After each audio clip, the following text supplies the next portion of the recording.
Bom dia, bem Expresso, nessa manhã de sexta-feira, dia 4 de setembro de 2020. Eu sou Rômulo Maia. Bora abrir a sala e começar a discussão de fundo? Vamos sim, senhor. Bom dia mais uma vez, Expressional. Na certeza de que você já fez o compartilhamento, eu vou autorizar a entrada de André Roncalha na sala e dar, enquanto isso, bom dia a Eduardo Costa Pinto, mais uma vez. Ele já fez uma participação aí. Bom dia, Eduardo Costa Pinto, bem-vindo ao Duplo Expresso, bem-vindo na primeira de muitas vezes.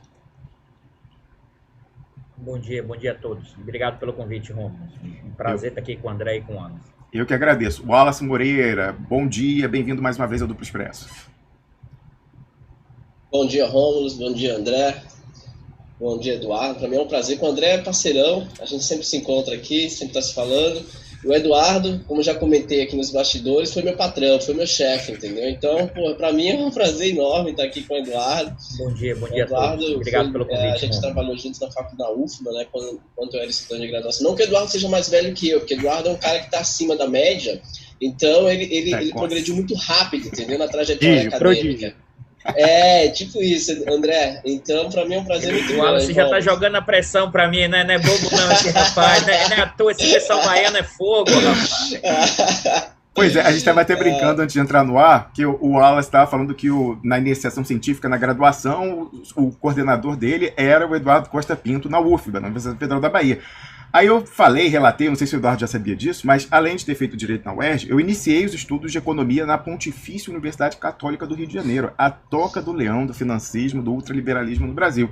E eu também fiz iniciação científica, já a partir do primeiro semestre, né, havia um programa ali de que as pessoas que passassem em primeiro lugar na admissão, no vestibular, iam para o PET, Programa Especial de Treinamento, em que a gente tinha reuniões semanais para debater os artigos, assim, que estivesse na crista da onda, né, o estado da arte na discussão econômica em nível internacional, mas os meus coordenadores eram o oposto do Eduardo Costa Pinto, era o pessoal ultraliberal, então era Gustavo Franco, Ilan Goldfein, Pedro Malan, que acabava de voltar à Pontifícia Universidade Católica depois do governo Fernando Henrique Cardoso. Diga, Eduardo.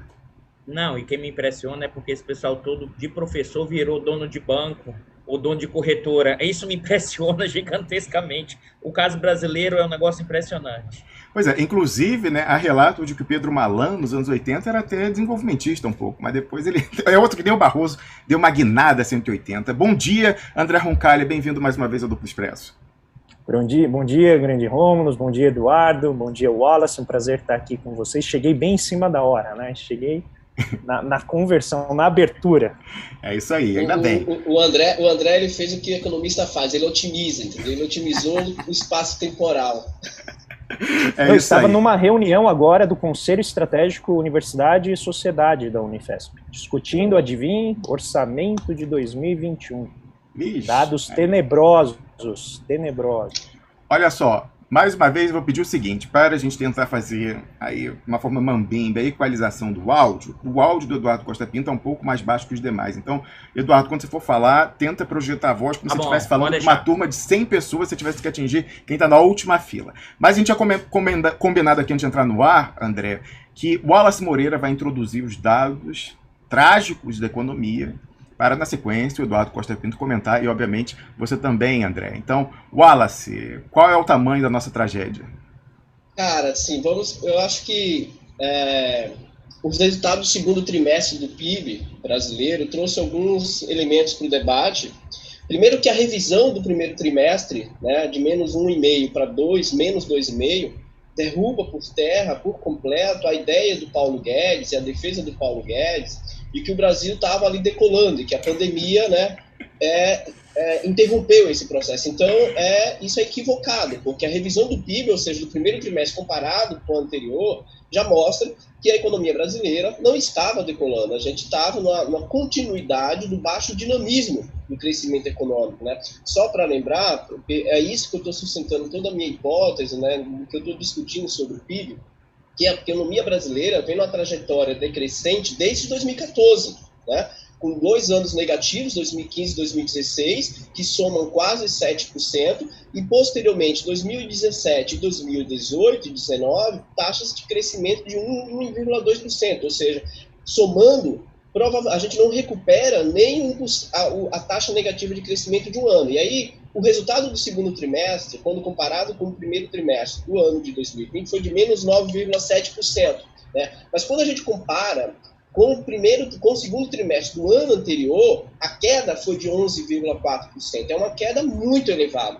E aí, o que me preocupa nos dados do PIB, né? É que duas variáveis, quando a gente analisa os componentes da demanda, chamam a atenção, que é a formação bruta de capital fixo, que vem em declínio há muito tempo. Na verdade, assim, o investimento no Brasil, desde o início dos anos 90, ele não se dinamiza. Né? Ele não ultrapassa, o máximo que ele já chegou foi no segundo mandato do governo Lula, que chegou ali a quase 20% como proporção do PIB, porque o investimento público também se dinamizou mais. Mas tirando aquele espaço ali, a taxa de investimento como proporção do PIB no Brasil é muito baixa. Ela está ali entre 14%, 13%, 18%. Né? Então não se dinamiza. Né? E aí o que tem nesses dados? A gente tem uma Wallace, só para as pessoas entenderem, quanto seria uma taxa, um percentual em relação ao PIB do investimento que você consideraria adequado para um país que quer se desenvolver? Cara, eu já vi estudos do próprio Banco Central considerando que para o Brasil ter um crescimento sustentável, contínuo, de em torno de 5%, teria que ter uma taxa de investimento como proporção do PIB de 25%. Ou seja, nós não temos isso desde o início dos anos 90. Na verdade, 25% como proporção do PIB, né, pegando os indicadores aí, a gente teria que contextualizar para talvez tenha conseguido aí esse percentual lá no período do milagre econômico brasileiro. Né? Mas isso são estudos, então tem muito debate em torno disso. Se a gente pegar a taxa de formação bruta de capital fixo na China, né, comparar com o Brasil é meio surreal o negócio, mas lá está em torno de 34%, chegou a 44%, entende? Mas não vamos comparar com a China, que é uma outra realidade. Opa, travadinha aí no sinal do Wallace Moreira, para a gente ver como é bom a privatização. Ele não está falando de um igarapé na Amazônia, está falando da capital de um estado importantíssimo, que eu acho que é o 4º ou 5º colégio eleitoral do Brasil, a Bahia de Todos os Santos, e no entanto, você vê, no meio da fala cai o sinal. O Eduardo Costa Pinto, primeiro comentário aí sobre a tragédia, já o Wallace Moreira volta para detalhar. Ah, voltou, Wallace, conclui aí. Voltei. Então, esse investimento me preocupa porque saiu um estudo hoje da CNI mostrando que a indústria brasileira, né, a participação dela na produção mundial chegou ao menor percentual desde o início da série. Né? O que mostra aí que o baixo dinamismo do investimento, além de não contribuir para a diversificação produtiva brasileira, né, que se reflete na nossa inserção internacional, também se reflete num processo de retomada do crescimento econômico. Né? Então isso tem me preocupado. Aí veja, o consumo das famílias também tem caído. E qual que é a minha hipótese para isso? É que o consumo das famílias caiu principalmente porque os dados, quando eu peguei da indústria, é do setor de bens de consumos duráveis. Então, como o desemprego está muito alto e o mercado interno ele não tem dinamismo, dada a elevada taxa de desemprego, se eu somar o desemprego com o desalento, eu tenho quase 18% de pessoas no desemprego. Né?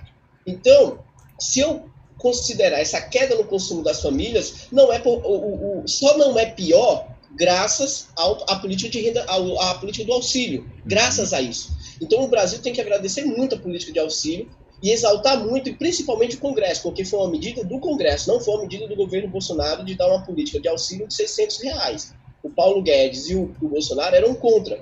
Então, eu acho que esses indicadores do PIB tornam preocupante. Aí, vejam, só introduzir que o André e o Eduardo... Wallace, só uma observação, é meio ingrata, você tem toda a razão, mas é meio ingrata essa tarefa de mostrar para a população que Paulo Guedes e Bolsonaro eram contra o auxílio. Sabe por quê? Tem pesquisas mostrando... Eles não eram contra, eles eram contra o valor de R$600. Inclusive querem baixar para 300.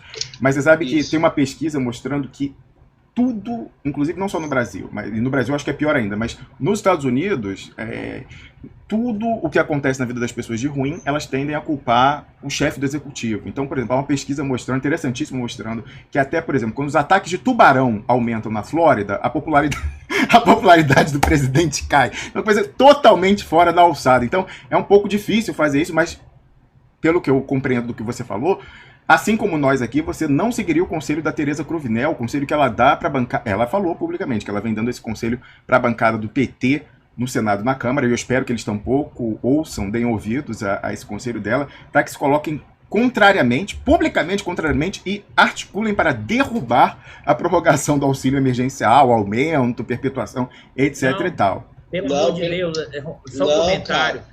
Tem que ser o contrário. A bancada de qualquer campo da esquerda tem que dizer R$600 até o final da pandemia de verdade. Não é possível, é o contrário, meu Deus. Muito bem. Eu acho que é isso. Desculpa interromper, mas é porque eu não me aguentei aqui. Eu não sei, não li com toda seriedade e não entro no mérito que a Tereza ou qualquer outra pessoa defende, mas eu acho que convirjo com o Eduardo nesse sentido, né? Não sei, o André vai comentar e vai dizer também, mas o campo progressista, o campo da esquerda tem que votar pela manutenção da política de renda mínima, porque, veja, todos os estudos apontam que a retomada será lenta e com baixo dinamismo. Significa dizer que as pessoas vão precisar disso, dessa política de renda básica, e não só de R$300, que ela não é o suficiente para as pessoas sobreviverem. A minha preocupação no debate sobre a política de renda básica é trocar direitos sociais focalizados por direitos sociais universais. E isso me preocupa. Elas não são substitutas, elas são convergentes. A ideia é lutar, o campo progressista tem que lutar por manter a política, né, de renda básica e também em proteger os direitos sociais universais, porque a proposta do Paulo Guedes é retirar direitos sociais universais como a farmácia popular, entendeu? Inclusive até o seguro-desemprego ele colocou na pauta para se pensar em retirar para manter a política de renda Brasil, a chamada Renda Brasil. E aí eu queria só finalizar, né, para não me alongar muito, porque eu já falei muito, o debate em torno de o Brasil vai se recuperar em V. Veja, do ponto de vista estatístico, o Brasil cresceu ano passado 1%. E se cair, vamos pegar aí a projeção do Fundo Monetário Internacional, né, que é de menos 9,1%. Caiu. Se crescer 1% no próximo ano, forma um V. Forma um V, se eu não estiver errado, concorda? Só que a questão é discutir quais são as características desse V. Se é com dinamismo, se é com fortalecimento do mercado interno, se é com aumento do investimento, tentando retomar a estrutura produtiva do país, né? Se é com a melhoria das condições do mercado de trabalho. A minha preocupação é essa. Qual será, né, ou quais serão as características, né, mesmo que seja um crescimento irrelevante, por exemplo, de 1 ou 2%, dessa recuperação, e se ela é sustentável, ou vai se permanecer na dinâmica do stop and go, né, ou que nós chamamos popularmente na economia de voo da galinha, né, cresce e cai de novo, e não dá um espaço temporal suficiente para recuperar estruturas produtivas, para recuperar o emprego, para recuperar a renda. Então, eu acho que esses dados são interessantes para serem discutidos, porque mostram elementos de fragilidades estruturais que se aprofundaram diante de uma conjuntura extremamente delicada. Perfeito. Inclusive, esse dado terrível do PIB, ele é a média. E você falava aí, depois a gente tem que olhar que qualidade é essa de crescimento, se ele existir. Mesmo na queda, o agro cresceu. A indústria é que desabou e também o setor de serviços, que inclusive não são lá muito qualificados. O setor financeiro também cresceu, tá? Isso é importante. O setor financeiro apresentou um crescimento. Os caras ganham em qualquer cenário. Eduardo Costa Pinto. Eu acho que o Wallace traz um dado que eu acho que... O dado do PIB, que é muito importante... E eu queria reforçar isso, o tamanho da queda dos efeitos e impactos da Covid, mas não só da Covid, da gestão de política macroeconômica em curso desde 2016, na verdade desde 2015, desde o primeiro ano do governo Dilma, vamos ressaltar isso, desde 2015, de uma gestão de política econômica que é desastrosa em termos de crescimento, geração de emprego e renda. E eu queria focar aí nesse ponto que o Wallace levantou, que é o seguinte, junto com esse dado do PIB, você tem um dado, tá, de emprego. Na verdade, se a gente olha pela PNAD, tá, que mede, da IBGE, que mede a questão do desemprego, foram perdidos aproximadamente quase 10 milhões de postos de trabalho. A gente está falando de um cenário de queda do PIB de 11%, porque é interessante isso, como os jornalões colocam 9%, o dado 9 não é que ele seja mentiroso, mas o dado que representa o crescimento econômico é de um período em relação ao ano passado, que é 11%, né? Junto com a queda que já vinha de 2%. Então, e por que eu acho que é importante ressaltar isso? Primeiro, a profunda queda do consumo das famílias, 12%. No contexto do auxílio emergencial de R$600. Se você não tivesse esse auxílio, essa queda do PIB seria mais de 20%. Né? E por que eu estou falando isso? Porque foi uma injeção a cada mês por causa do auxílio emergencial de 50 bilhões. Eu vou mostrar aqui rapidamente, não sei se está disponível, mas eu vou mostrar Você libera para mim, Romulo? Tem um dado aqui do auxílio emergencial? Me manda depois o link aí por WhatsApp, porque a mudança de tela aqui é um pouco complicada. É melhor eu mostrar. Ah, tá bom. Eu te mando o link. Mas, por exemplo, se a gente pega os 10% mais pobres no Brasil, tá? São aproximadamente 20 milhões de pessoas. Se você tirar o auxílio emergencial hoje, sabe quantas essas pessoas individualmente estariam ganhando? R$11 por mês. Tá? É como se você tivesse 2 Portugais junto, 2 países, a população inteira de Portugal, 2 vezes junto. Sem o auxílio emergencial hoje, per capita, estariam ganhando R$11. E se você vai até a metade da população, né, mesmo com auxílio hoje no meio da pandemia e por causa da questão do emprego e da renda, né, ganha abaixo de R$600. Eu trago esse dado porque assim, é importante a gente entender o tamanho da desigualdade do Brasil para a gente ir entendendo a questão econômica e entendendo o que é a realidade brasileira. Eu costumo dizer o Brasil profundo. A gente tem muita dificuldade de entender o Brasil profundo porque a gente, enquanto professor universitário ou quanto acadêmico, a gente está na faixa lá dos 20% mais ricos. Na verdade, está nos 10% mais ricos, está nos 5% mais ricos. É lá em cima, é 5%. Né? E se a gente não tem essa dimensão do Brasil, por que eu estou falando isso? E tem a ver com o que o Romulo levantou com a questão do auxílio. O auxílio emergencial gerou uma possibilidade de sobrevivência sem um caos enorme. E é claro que foi estruturado de uma forma caótica. Se você pensar, a gente tem que lembrar isso. A equipe econômica falou em 300, como o Wallace levantou. Aí ele percebeu que o Congresso ia jogar mais, o Bolsonaro falou, não, 500 não, eu dou 600, sabe assim, sem ter a mínima ideia do que estava acontecendo. Eu vou levantar a hipótese aqui para a gente debater, é que o Bolsonaro também, quando fez isso, hoje ele ficou refém desse instrumento, a despeito do aumento da popularidade agora. Depois eu vou fazer essa provocação e voltar nesse ponto, mas com esse dado do PIB, e aí eu queria ressaltar, e como também aí o Romulo falou, a agricultura cresceu.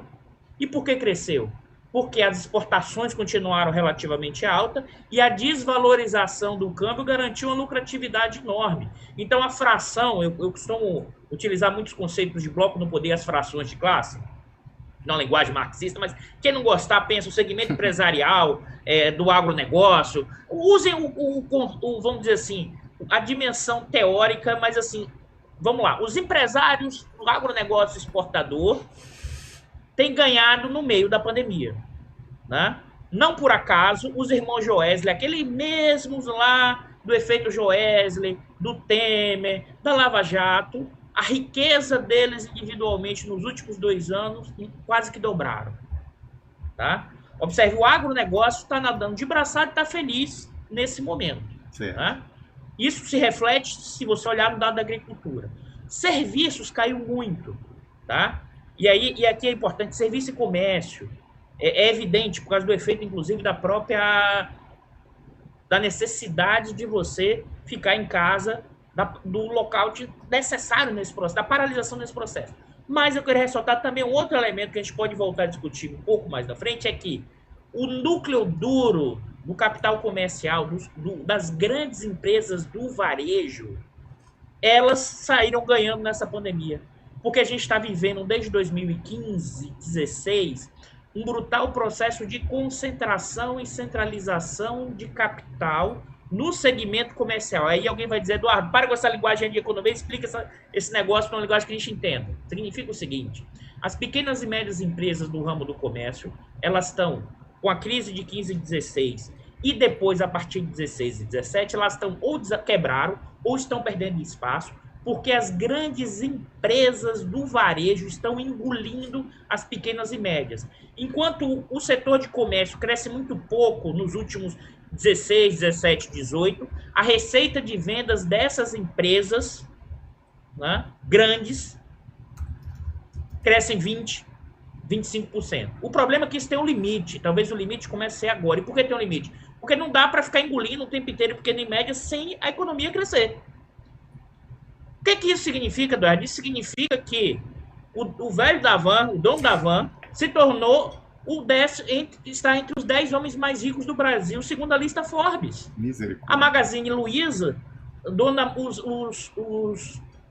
herdeiros, os donos da Magazine Luiza, se tornaram os mais ricos. Isso, inclusive, mostra um apoio desse capital comercial ao Bolsonaro, porque, inclusive, na lógica de abrir logo a economia. Então, é nesse sentido que eu acho que é importante a gente já ir mapeando, e aí a gente volta depois a discutir mais para não falar muito, mas esses elementos que são fundamentais para entender quem ganha e quem perde na pandemia e como o capitalismo brasileiro consegue ganhar uma maior parte no meio de uma profunda crise econômica.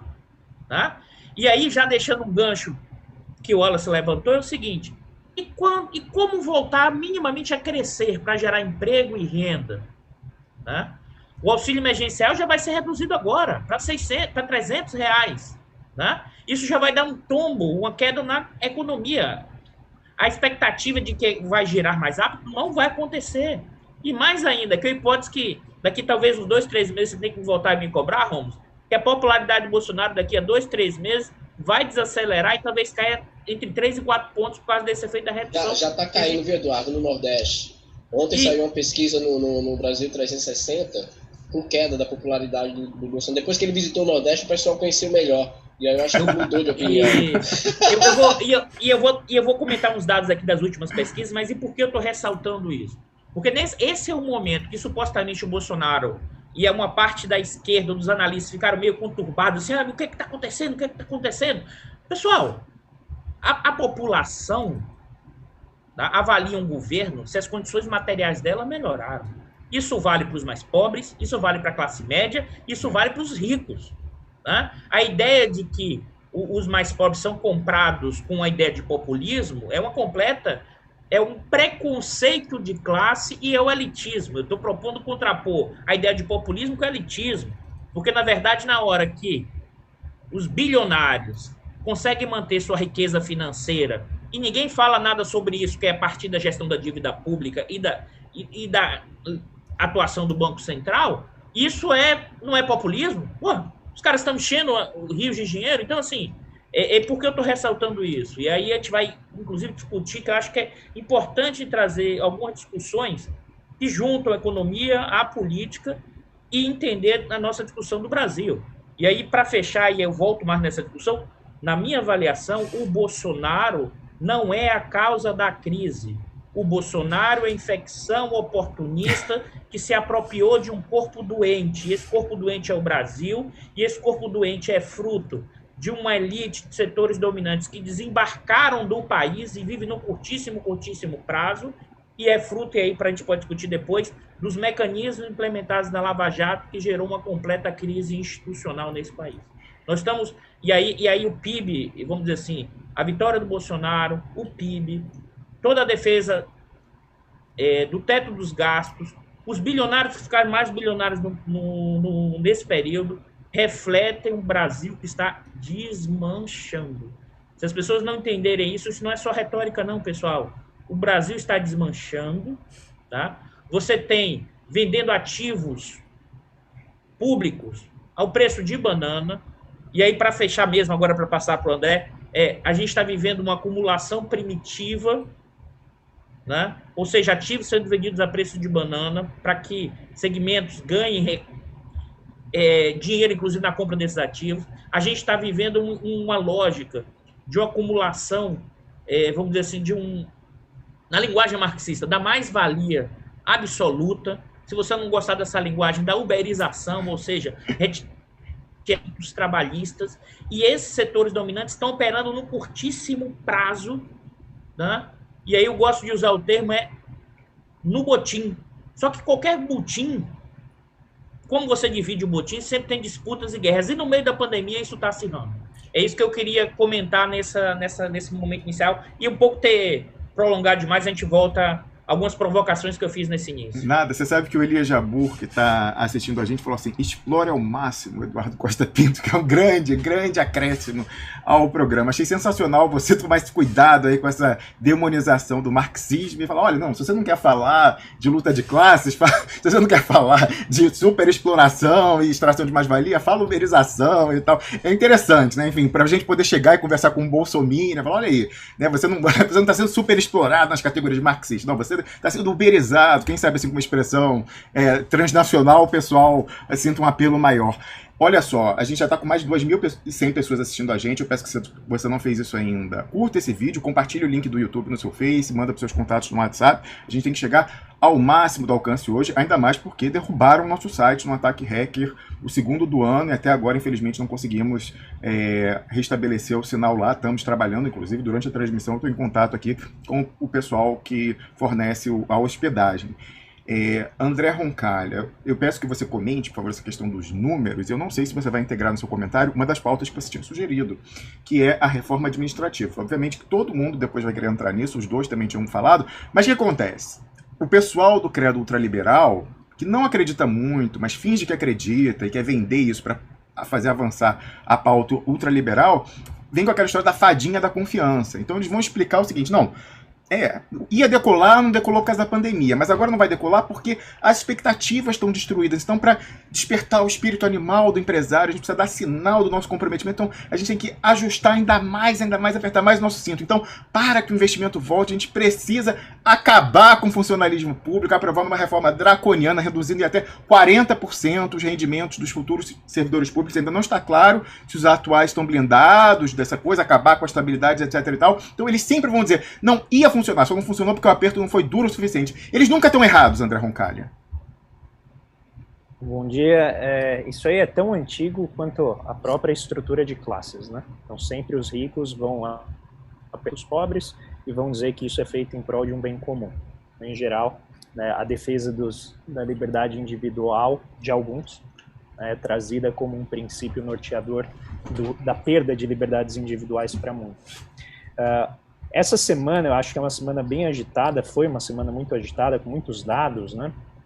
Aí saíram alguns dados que eu acho que colocaram, vamos dizer aí, um pouco mais de fogo atrás do Guedes. Eu acho que o Guedes, ele virou vivente, acho que ele tem um apelo muito grande para se manter no poder, ele sempre quis isso, né? Ficou muitas décadas esperando chegar ao Ministério da Fazenda, e ele tem uma capacidade de improvisação muito boa, né? Então ele... notem que poucas semanas atrás ele perdeu o secretário de desestatização, né, e ele perdeu também o secretário que faria a própria reforma administrativa, porque esse secretário recebeu a informação de que esse ano não era reforma administrativa, né, porque ele ainda estava no namoro inicial com o Centrão, agora parece que já está um noivado, né? André, eu só fico na dúvida se ele perdeu ou se na verdade ganhou a equipe, podendo agora operar informação privilegiada voltando ao mercado sem quarentena. Fico na dúvida aí. Eu já acho que ele tem bastante gente infiltrada no mercado. Quando foi a última vez que o Guedes fez uma live aqui com você? Não, né? Mas na XP ele fez várias, né? Então, assim, aliás, ele não precisa nem filtrar, porque eu não sei se ele usa, mas ele tem aquele terminal Bloomberg para operar na cadeira de ministro. Isso aí eu até nem acho que é um problema. Ele pode consultar o que ele quiser, quiser saber se ele está operando, né? Mas de qualquer maneira, ele fez várias lives na XP junto com seus ex-secretários, todos endeusados no mercado. Não tenho nada contra as pessoas em si, mas as regras que norteiam essas relações são problemáticas. Então ele perde, né, esses secretários, e isso gera sempre o factoide de que o Guedes está para sair. Eu acho que ele já está demissionário. O corpo dele pode até ficar, mas como eu coloquei no meu comentário a semana passada, Guedes já desincorporou, já desencarnou daquele corpo. Né? Agora é Bolsonaro que está ali e ele está lutando para se manter no poder apenas como uma busca que ele sempre quis, né, de ter essa projeção. O problema é que o que apareceu essa semana foram dois dados importantes. O primeiro deles é essa queda do PIB, e aí, curiosamente, a reação deles foi, olha, né, então, faz sentido, como o Eduardo acabou de colocar aqui, e o crescimento da indústria, né, que bateu 8% no terceiro mês de registro positivo, como ela estava colocando aqui, mas com uma capacidade ociosa monumental. O problema é que, geralmente, as pessoas pegam apenas o dado da variação e não o nível da capacidade ociosa, porque isso desmantela o argumento que, novamente, editor executivo do Valor Econômico, Pedro Cafardo, falou: parem com o terrorismo, notem isso. Ou seja, Essa narrativa de que a gente está perto do penhasco fiscal, a partir do qual, né, a hiperinflação vai tomar a economia, é uma narrativa muito forte e que agrada quem? Agrada as demandas imediatas do mercado. Então, o que a gente vê hoje o Guedes fazendo é um Guedes que está espremido pelo populismo recente do Bolsonaro, espremido pelas grandes corporações que você chama de juristocracia muito bem, de forma muito bem colocada. Bem, finalmente o problema, né, do mercado financeiro, que vai ter que rolar uma dívida de cerca de 40% a 50% do PIB no ano que vem, com um déficit projetado no projeto de lei orçamentária de 233 bilhões de reais, pressupondo um crescimento de 3,2%. Ou seja, se não tiver esse crescimento, que sempre para o Guedes fica para a semana que vem, como os esforços dele, não, semana que vem vai crescer. Daqui 6 meses, depois 1 ano, depois 4 anos. Mas se o crescimento for frustrado, as receitas vão vir menores e a tendência é esse déficit ser maior. Mas as pretensões do Bolsonaro, justamente com essa cocaína eleitoral que foi, né, o auxílio emergencial para ele, vão gerar o quê? Um déficit esse ano de 1,1 trilhão. Ou seja, a gente vai ter que encontrar alguma maneira de mostrar para o mercado que não tem o penhasco fiscal. Não tem essa maneira. Mostrar capacidade de iniciativa. Por isso que a reforma administrativa volta. A reforma administrativa, como teto de gastos, é meramente um jogo de cena para dizer para o mercado, eu estou fazendo. Eu vou jogar no Congresso, vou colocar isso em discussão, a gente vai atrair pressão, a Globo está com a gente, tem vários meios de comunicação que querem a reforma administrativa, e melhor, olha para baixo. Não olha para cima, porque para cima tem um pessoal que pode incriminar minha família. Olha para baixo. Olha para os servidores públicos do executivo, não olha para o judiciário, não olha para o legislativo. Por quê? Porque ali é problema. Então olha de novo, como disse o Adnet, né, no Roda Viva dele, ele não gosta de humor que olha para baixo. E esse é exatamente o tipo de política reformista que o Paulo Guedes faz, ele olha para baixo, onde as corporações são menos organizadas, e isso leva, o que eu coloquei no meu artigo de hoje, a uma troca do Estado weberiano, que é exatamente o serviço público que foi criado em 1988 com o DASP, sob o Getúlio Vargas, que trouxe uma característica de qualificação para o Estado, porque não há mercado sem um Estado eficiente. Você não acredita em mim? Volta até a Riqueza das Nações. Livro 5 da Riqueza das Nações. É sobre o soberano, é o Estado. E aí você remove exatamente o serviço público, que é desentranhado das relações promíscuas com o mercado, e privilegia quem? Exatamente aqueles que, mantendo uma série de privilégios, ainda podem ganhar dinheiro. E este problema é um problema que vai ficar intocado pela reforma administrativa.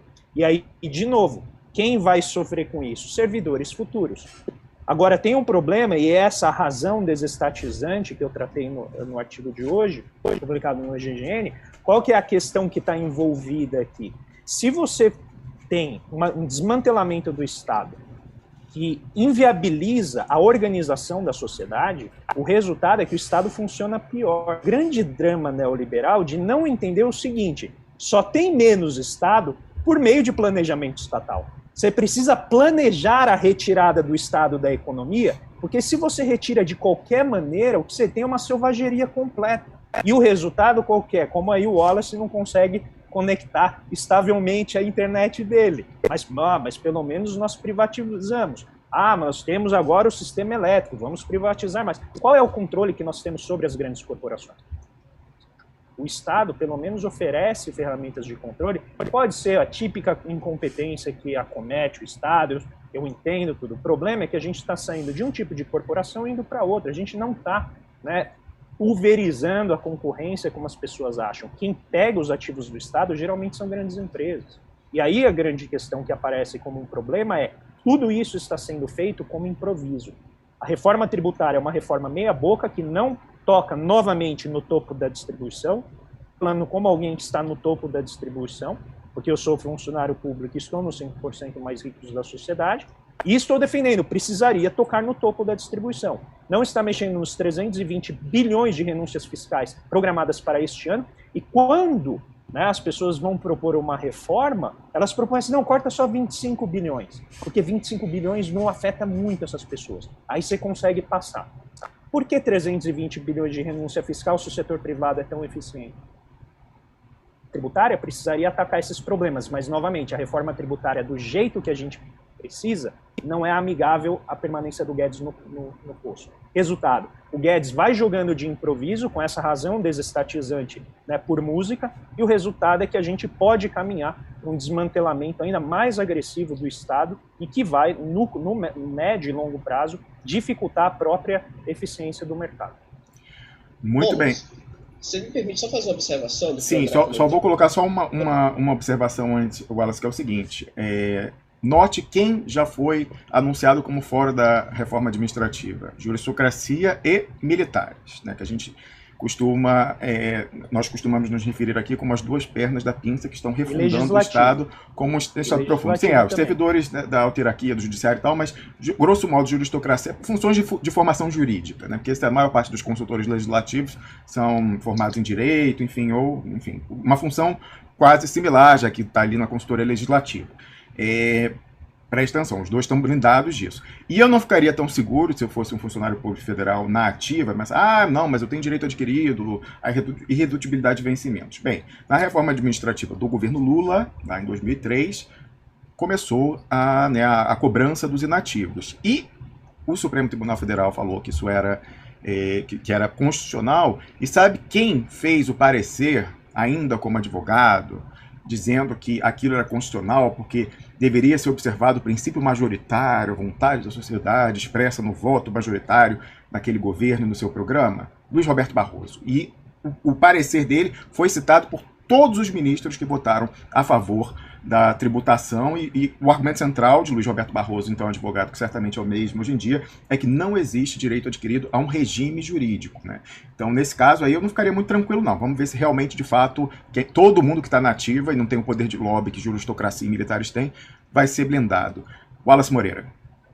Assim, o que o André colocou eu acho extremamente relevante, porque assim, o debate em torno do Estado mínimo, né, é de uma retórica, assim, porque veja, à medida que o Estado faz reformas, né, ele está intervindo na atividade econômica e social.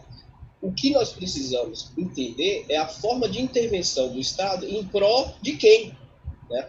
E veja, em pró de quem e quais as reformas que estão sendo feitas e quem elas estão beneficiando, quem elas estão atendendo. Então não significa dizer que o Estado é mínimo nesse sentido. Ele está intervindo, o Estado ele está fazendo essas reformas. E já a reforma administrativa, né, é uma sequência de várias reformas que tocam em elementos estruturais de possibilidade de retomada, de crescimento e de desenvolvimento com inclusão social, como o Eduardo colocou. É importante a gente lembrar que nós já tivemos uma reforma trabalhista que altera estruturalmente as condições do trabalho. Tivemos uma reforma da Previdência que também altera as estruturas sociais do país em termos de envelhecimento e de acesso à renda e serviços básicos, né? E temos a PEC dos gastos, que está sendo aí amplamente debatida, que congela os gastos por 20 anos. Então, veja, a reforma trabalhista, desde quando ela foi implementada, em 2015, 2016, a taxa de emprego, por exemplo, a taxa composta de subutilização no mercado de trabalho brasileiro é crescente. E, ao mesmo tempo, o emprego criado sem vínculo empregatício é crescente, com emprego com vínculo empregatício caindo. Ou seja, a gente tem uma mudança estrutural no mercado do trabalho que, em uma crise como essa, deixa em evidência a elevada vulnerabilidade da condição da classe trabalhadora. E, enquanto isso, todas as reformas que estão sendo implementadas, como o Eduardo e o André colocaram, têm promovido, têm propiciado ganhos financeiros de classes sociais, né, no país. Então, a intervenção do Estado, ela é proposital, ela é deliberada para atender a interesses de classe. A queda da Dilma, com blocos, né, políticos e sociais apoiando e mantendo o Temer e elegendo o Bolsonaro, deixa isso muito claro, deixa muito isso em evidência. Então, negligenciar esse fato é absurdo. Então, todos esses indicadores mostram que, na verdade, o de conveniência, veja o cidadão chamado Salim Matar, que faz uma fala de que ele é um animal do mercado, que não se dá bem com a burocracia, mas a empresa localiza dele, vive de subsídios. E não se toca nesse ponto. Então, o Estado mínimo é para quem? Essa que é a realidade. O Estado mínimo para a classe trabalhadora, para a sociedade brasileira, assalariada. Mas, como o Eduardo colocou, para os rentistas, para o grande capital, o Estado ele não é mínimo. Então, o debate, o discurso em torno do Estado mínimo, ele é um debate de conveniência, um Estado de conveniência, entende? Então, o Estado livre é aquele mais de interesse de classe, na verdade. Outra, ontem assumiu um novo secretário de desestatização do governo. E a primeira fala dele na entrevista foi de que nenhum país se recupera com a intervenção do Estado na economia. É tipo um leitor de introdução à economia que lê aquilo, fica vislumbrado, fica reproduzindo. Se a gente apertar um pouco esse cidadão para ver a nossa realidade e ver a realidade de outros países, não existe, como o André colocou, né, possibilidade de crescimento e desenvolvimento sem Estado. O que nós precisamos discutir, na minha concepção, é que tipo de Estado a gente está discutindo. O que está sendo feito no Brasil, como o Eduardo colocou, o desmonte das estatais, as vendas de ativos brasileiros, né, as reformas que estão sendo implementadas. A reforma administrativa, por exemplo, vai dar o poder ao que está sendo proposta de demitir ou não funcionários públicos. Né? Quebra por completo, além de toda a precarização que está sendo discutida, né, também tira essa autonomia, né, colocando aí em vulnerabilidade, por exemplo, a condição de autonomia dos servidores, em poder discutir. Por exemplo, eu, Eduardo e o André somos servidores. Né? Então, participar dessa entrevista contigo, dado a proposta de reforma administrativa, nos colocaria aqui em vulnerabilidade. No carro. Perfeito. Pois é, muito preocupante isso. Eduardo Costa Pinto, um comentário, só dar uma atualização aqui, então, com muita gente assistindo. Pepe Escobar mandou uma mensagem dizendo que ele tinha mandado já a pauta sugerida dele por e-mail, e ele falou o seguinte: hoje a nossa pauta será ambiciosíssima. Acho que de todas as participações dele, hoje é a mais ambiciosa. Então fica aí, logo depois da gente conversar com Glauber Braga e o Roberto Requião, com quem eu já entrei em contato ainda há pouco, chegam aí para conversar conosco ao 12h30, ambos, na sequência, Pepe Escobar e Piero Leiner. Eduardo Costa Pinto.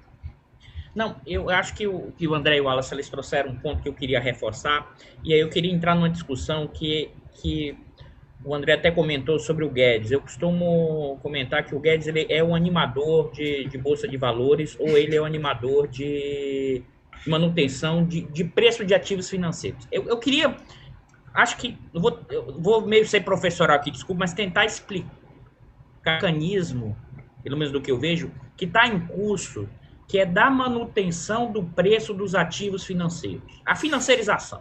Porque não é tão trivial a gente entender essa história. Eu vou tentar meio que ser didático para entender que acho que isso está conectado com a ideia do teto dos gastos, da manutenção. Isso unifica os bancos.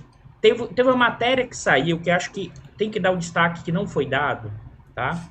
Que é o Itaú, numa matéria de São Paulo, dando proposição de política econômica para a manutenção do teto dos gastos. Se você olhar historicamente, nenhum banco brasileiro fez isso diretamente.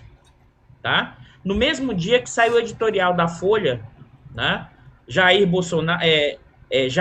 Rousseff, que deu uma polêmica enorme, que ali era um ataque contra a questão econômica.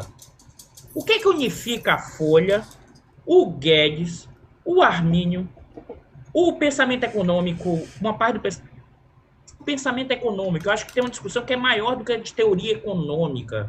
Me parece que é uma defesa profunda do preço dos ativos financeiros, que é a principal fonte de riqueza do andar de cima. Por que eu estou ressaltando isso? Porque não dá para achar que esse pessoal é ingênuo, esse pessoal sabe o debate. Se você olhar o debate da teoria econômica lá fora hoje, tem todo um refrasear, um reconfigurar do que é a teoria neoclássica. Tem uma flexibilização. O The Economist está propondo uma certa flexibilização. Pensando nessa lógica. E por que eu quero ressaltar esse ponto? Primeiro, né, porque é importante entender o mecanismo, né, primário e secundário de oferta da dívida pública e o que são chamados fundos de investimento. Né? Os fundos de investimento, né, no caso brasileiro, que é o Fundo 155, regulado pela BIM e CVM, o patrimônio líquido, o ativo desses fundos hoje no Brasil é 5,7 trilhões de reais. Tá? Esse 5,7 significa o quê? Por exemplo, a Globo, isso eu estou dando dado do balanço, tá? Tem lá no seu ativo imobiliário, no dado balanço de 2019, 7,6 bilhões de reais. Esse ativo imobiliário está em que forma? A Globo pega um dinheiro, coloca, né, num fundo gerido por um banco, por uma corretora, e esse fundo vai comprar títulos da dívida no mercado secundário, ou ações, ou câmbio. Tá? Então, o mecanismo do jogo, a gente precisa entender, é essa riqueza financeira. Essa riqueza financeira, e quem detém essa riqueza, aumenta a sua capacidade de influenciar nas políticas econômicas no Brasil e no mundo. E como é que funciona esse mecanismo? Porque acho que eu vou introduzir essa discussão aqui, que é o seguinte. Tá? Eduardo, só uma observação. Essa renda, essa extração de renda rentística pela holding dos Marinho, que controla a Rede Globo, é cada vez mais importante. A gente faz isso porque acham bonito, não, é necessidade, porque a empresa operacional, que é a Rede Globo, cada vez mais gera menos lucro quando gera lucro, porque muitas vezes ela está gerando um prejuízo na sua operação. E a gente está atento há muito tempo nessa questão daí, de que realmente os Marinho, eles são o exemplo do que aconteceu com a burguesia brasileira, né? Então, lá no meu blog antigo, olha só, colocando Balanço Globo, você vai encontrar... será que tem muito disso? Deixa eu ver, atenção, não seja enganado, de modo... Poxa, achei que ia achar fácil a publicação. Daqui a pouco eu mostro, mas a gente investigou alguns balanços da holding dos Marinho, mostrando que 75% dos ganhos vem de especulação no mercado financeiro. Então, na verdade, a empresa operacional, hoje em dia a Rede Globo, é o lastro que eles usam para especular na ciranda financeira, Eduardo Costa Pinto. Eu trabalho muito com os balanços, né? Então, por exemplo, o último de 19, o lucro... Porque aqui tem outro ponto que é importante. As empresas, deixar isso claro, as empresas, elas, na média, no Brasil, elas muito mais pagam juros do que recebem juros. A exceção é a Globo, a exceção é o UOL. A maioria das empresas, porque tem que separar o que é a empresa e o dono da Globo, ou a empresa e a pessoa jurídica. Tá? Por que eu estou querendo ressaltar isso? O que é esse fundo? O que é essa riqueza financeira? Uma boa parte da riqueza financeira são esses fundos de investimento. 5,7 trilhões de reais, o último dado da Ambima no último mês. Aí dentro tá os 7 bilhões da Globo num fundo desse. Aí tá o dinheiro pessoal do dono da Globo em outro fundo. Aí tá alguém de classe média que tirou o dinheiro da poupança e colocou num fundo de renda fixa. Tá aí dentro também. Tá? Eduardo, só uma observação. Isso daí é até uma visão limitada, né? Porque isso é o que a gente consegue ver. Agora, e o que a gente não consegue ver, claro, que foi caixa 2 remetido para fora e volta para o mercado financeiro brasileiro como investidor estrangeiro? Eu me refiro especificamente porque a Rede Globo, como a gente veio a saber quando nós vazamos em junho a lista do Banestado, remeteu em valores equivalentes, hoje em reais corrigidos pela taxa CDI, o equivalente a 33 bilhões de reais em valores atuais. Então, vai que esse dinheiro que foi lá fora, não sei qual era a origem disso, se era caixa 2, se era dinheiro legal, tributado, eles escolheram remeter de forma ilegal porque se distraíram, ou se tem origem criminosa, enfim, ainda está para ser estabelecido qual a origem desses valores. Sim. Olha só, mas eu encontrei o artigo ao qual fazia alusão, olha, foi publicado em 28 de julho de 2017, e o título é Bomba. Os Marinho colocaram a Globo na roleta do cassino. Eduardo Costa Pinto. Não, é porque esse dinheiro ele até volta para esse fundo. E por quê? Porque, na verdade, o que é que você faz? Quando você mandou e voltou, você tira toda a questão fiscal. Porque a questão toda é você não pagar os tributos fiscais, não pagar o Estado. Aquele que é supostamente o mais forte que me derruba, não. Você faz o instrumento, você manda o dinheiro volta e vai para esse fundo, porque quando volta a partir desse fundo, tá lá. Claro que tem o dinheiro que tá fora, mas e por que eu tô querendo ressaltar isso? Para explicar essa discussão do Guedes, o que é que isso tem a ver? Eduardo, o que é que isso tem a ver com Guedes, o que é que isso tem a ver com o teto dos gastos? Por quê? Primeiro, você tem um ativo financeiro e você tem a renda desse ativo, tá? Então, o que acontece? Desses 5,7 trilhões, 70% é títulos da dívida pública. Né? e que tem o seu preço no mercado secundário. Então, um banco, um indivíduo, esses fundos compram títulos entre si. E esse preço é determinado como? Aqui que está a pegadinha para a gente entender o mecanismo. Esse preço geralmente tem um efeito associado aos juros de longo prazo. Os juros de longo prazo, que são expectativas, vão influenciar o preço desses ativos que são comprados e vendidos no dia a dia. A Ambima faz um indicador de preço, pega os vários tipos de título, porque o título tem título de longo, 30 anos, 10 anos, faz uma composição e vê qual é o preço diário. E por que eu estou falando isso? Porque na hora que você diz o seguinte, olha, o fiscalismo, o governo vai gastar mais ou menos, isso mexe na expectativa das pessoas e desses gestores de fundos que vão comprar esse ativo. E se isso lá na frente, por exemplo, a curva de juros de longo prazo sobe, né? Esses gestores de fundo não vão querer comprar um ativo agora, porque isso vai desvalorizar o preço do ativo e eu vou esperar uma nova emissão. Então, na hora, aqui eu queria introduzir um outro ponto. A discussão do fiscalismo, para esse pessoal do dinheiro, tem pouco a ver com a ideia de crescimento econômico, geração de emprego e renda.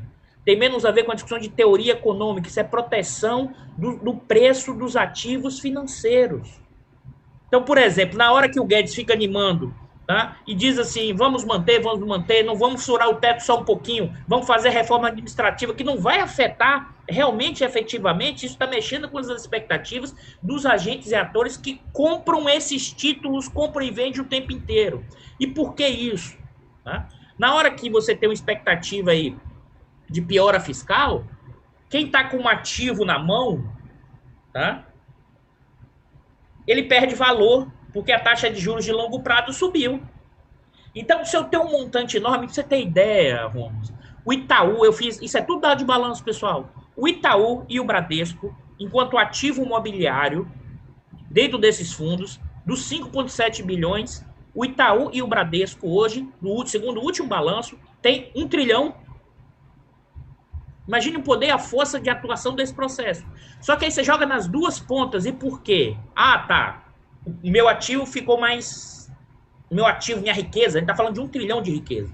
Se desvalorizou. Como é que eu vou pressionar o governo?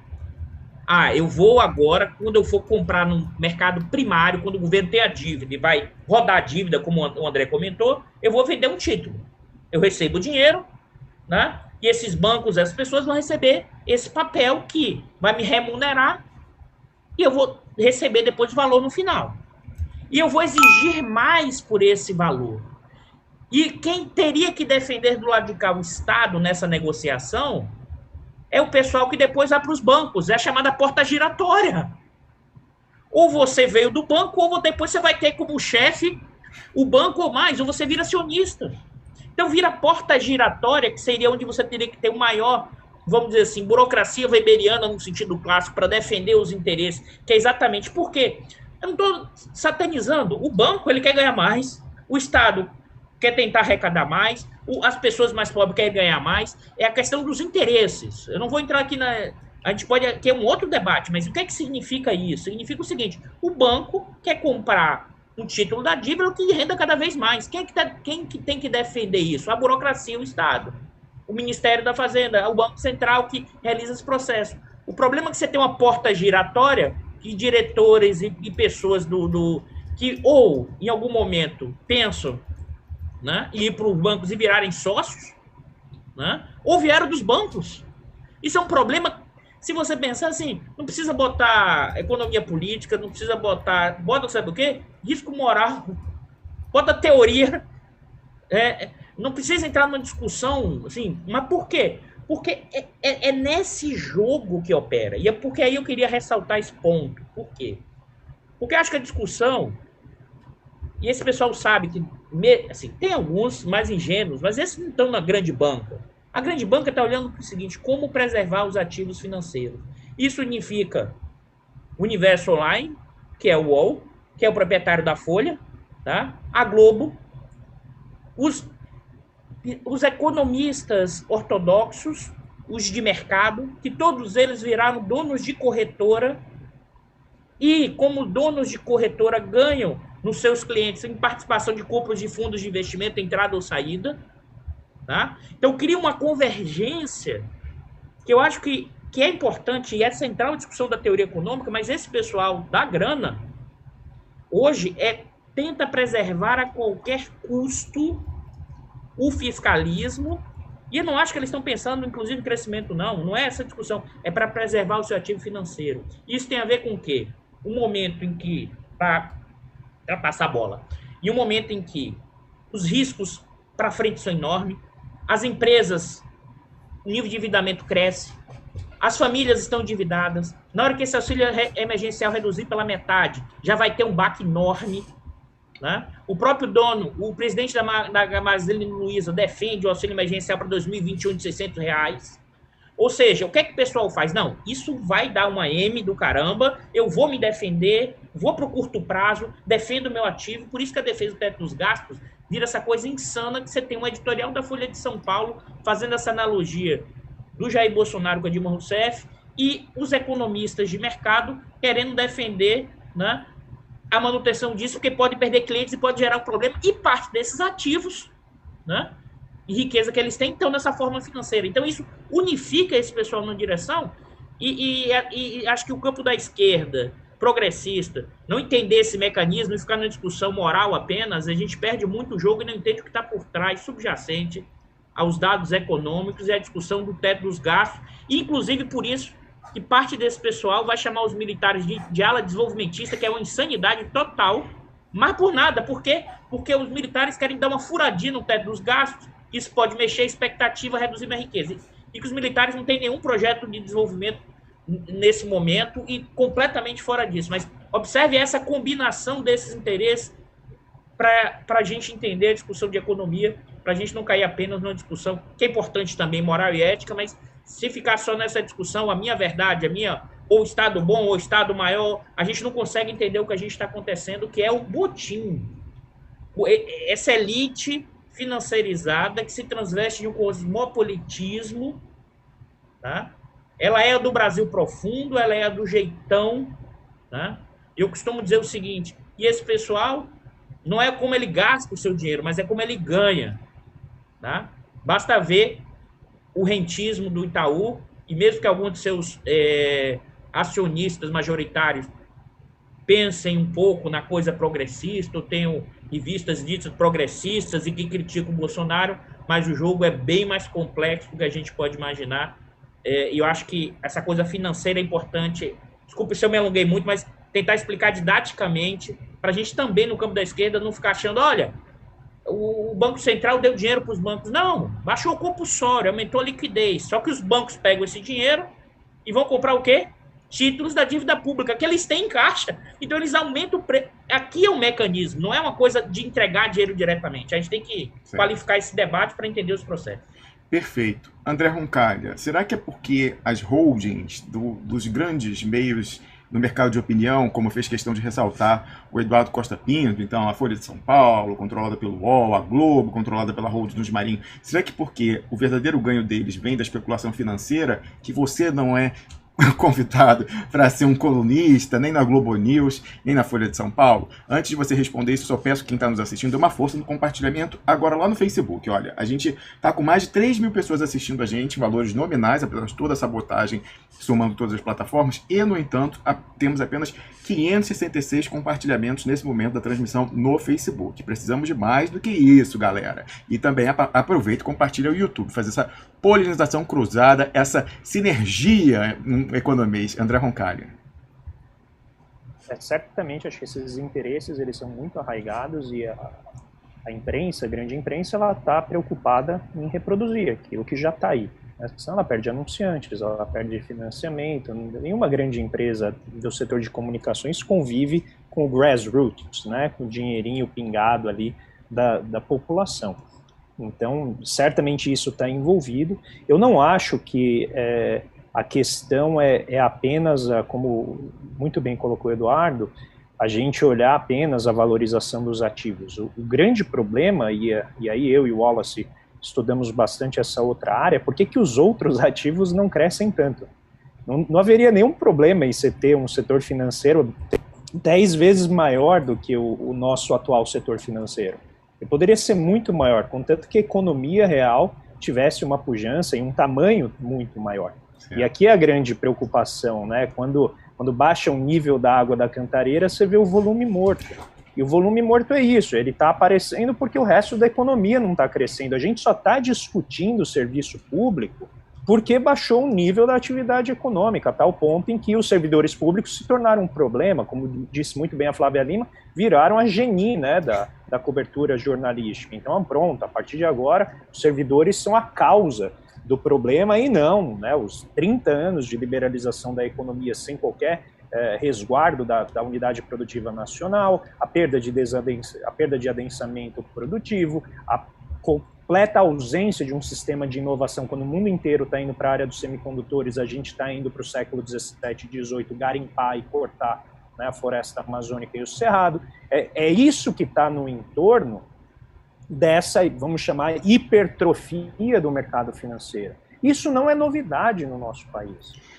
André, só uma observação. Quando você falou aí do volume morto da cantareira, que aparece aqueles carros desmanchados na represa Billings e tal, eu lembrei também do Warren Buffett, uma máxima dele que ele fala no contexto de crise, né? Por que você tem aversão ao risco? Ele fala, porque quando a maré baixa, né, que aí a praia anda para trás, a linha do mar, né, e aí você vê, de repente, quem que estava nadando pelado, quem que estava super alavancado, exposto. Quem tá exposto. Você está falando de outro aspecto, mas não deixa de guardar relação. Então você indica um diversionismo, né, o red herring, quando fala em inglês, um bacalhau para distrair, né, em trama policial, para você desviar a atenção das pessoas de descobrir quem é o verdadeiro assassino e tal, você usa ali uma coisa para, né, despistar o farejo do cão farejador. Então aí nesse caso você fala, olha, é o funcionalismo e tal, e aí dá tempo do pessoal que estava exposto a desovar os micos financeiros, André Roncalli.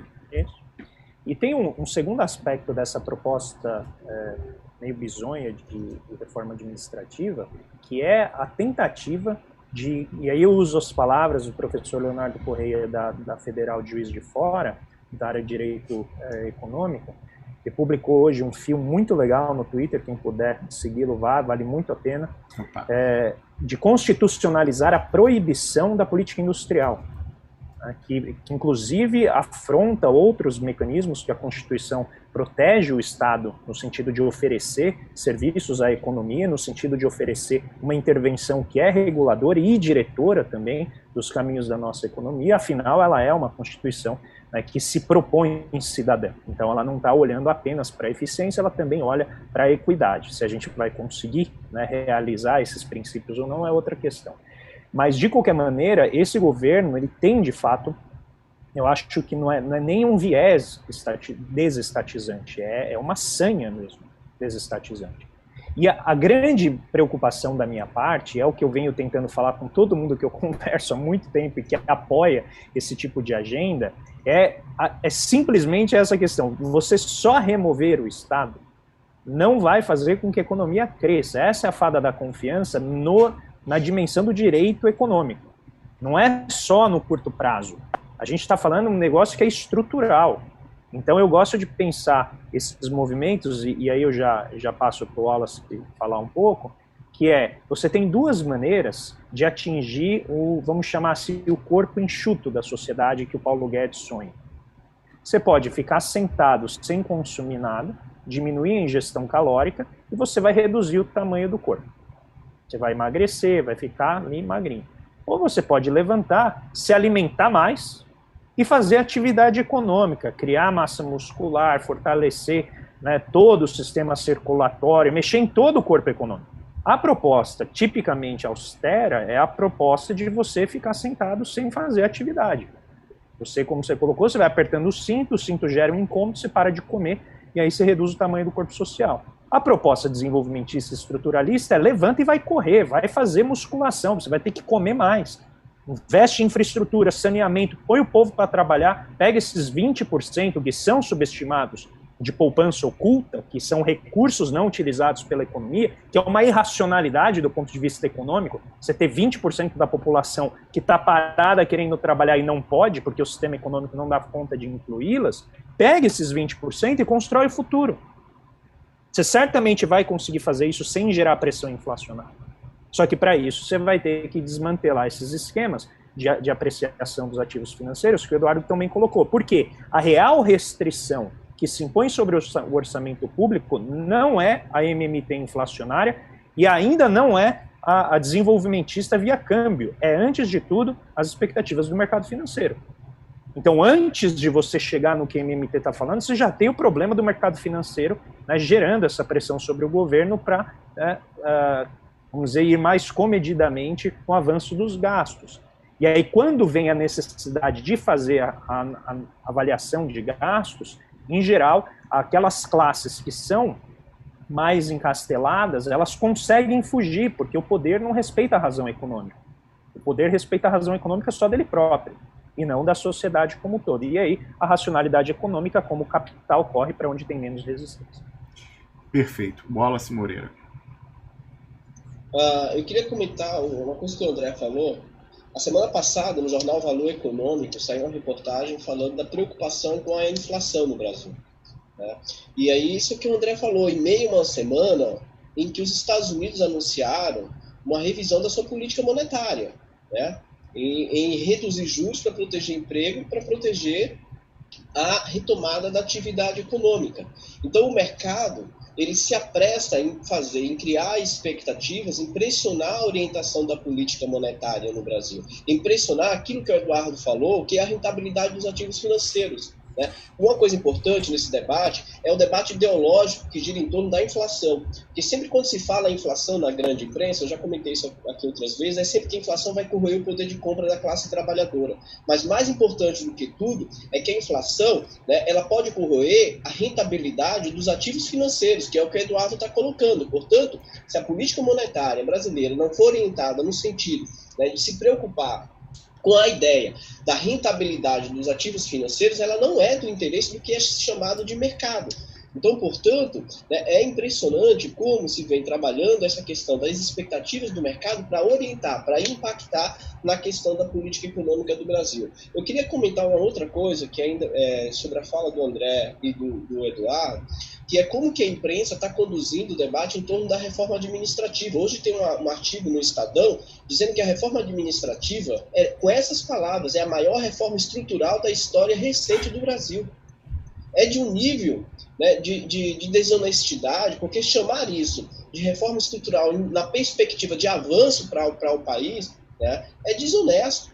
E muitas questões são ocultadas no debate em torno do servidor público. Por exemplo, tem uma questão que é interessante, que as pessoas ainda acreditam que os servidores públicos têm aposentadoria integral.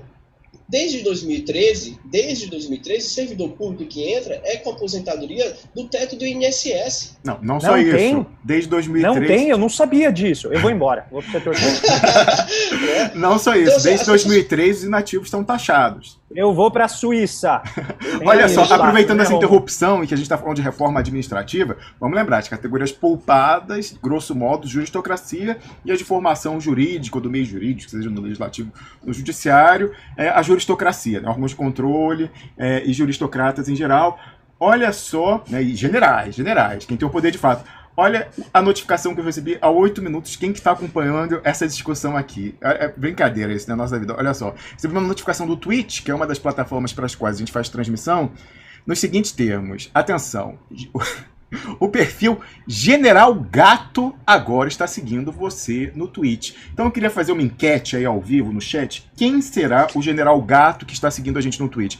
É o General Mourão? Ou o General Heleno, ou o Braga Neto, quem sabe, o presidente operacional do Brasil, segundo o Defesa Net. Enquete está valendo. Wallace Moreira. Então, Wallace, deixa só um ponto. Claro, você falou de honestidade, eu já te transfiro de novo a palavra.